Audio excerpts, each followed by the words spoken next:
Greetings to whoever watches this video. My name is Nisith shubhankar.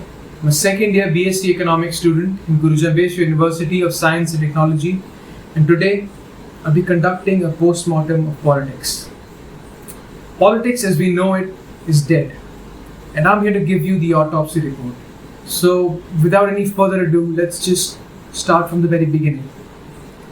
The great Greek philosopher Aristotle once said, and I quote, "Politics is supreme science." Back in the day, politics was about health, education, morality, and the general well-being of people. And now it feels like the whole system is broken. I think the British satirist Armando Iannacci said it the best. Politics was once about belief in society. Now it's a worship of money. Just a few decades ago, people had faith in politicians. They had faith in the government. Back then, politics was about hope and trust. But now, all that's left of politics is a corpse, stripped off of everything that it once stood for. In the autopsy report, there were several murder weapons identified. Weapons like greed, corruption, and sheer ignorance, the culprits murdered the meaning, the morals, the hope, the very essence of politics. It was a very brutal crime scene. And the most heartbreaking part about the murder was that it took place over time. It was a slow and painful death. Every time a politician lied, deceived, played with people's lives, turned us against each other, helped the rich while letting the poor die, politics died a little.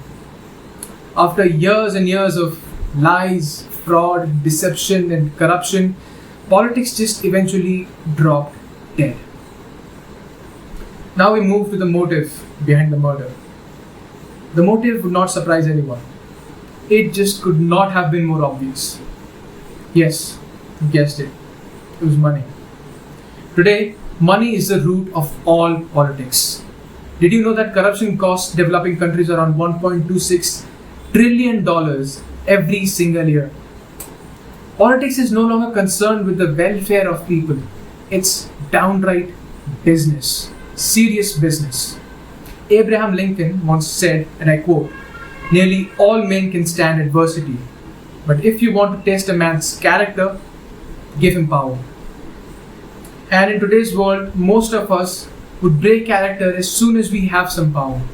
So in a way, we all just step back and let politicians murder politics, and we just stood there watching. We are the real culprits. Us, the citizens, who never really cared enough to do anything about it, make a change. So now after all this, we come to the most important question of all. Can we somehow bring politics back to life? The answer is yes, we can. Don't get me wrong, it's not going to be easy, but believe me, this can change the world. We can change the world.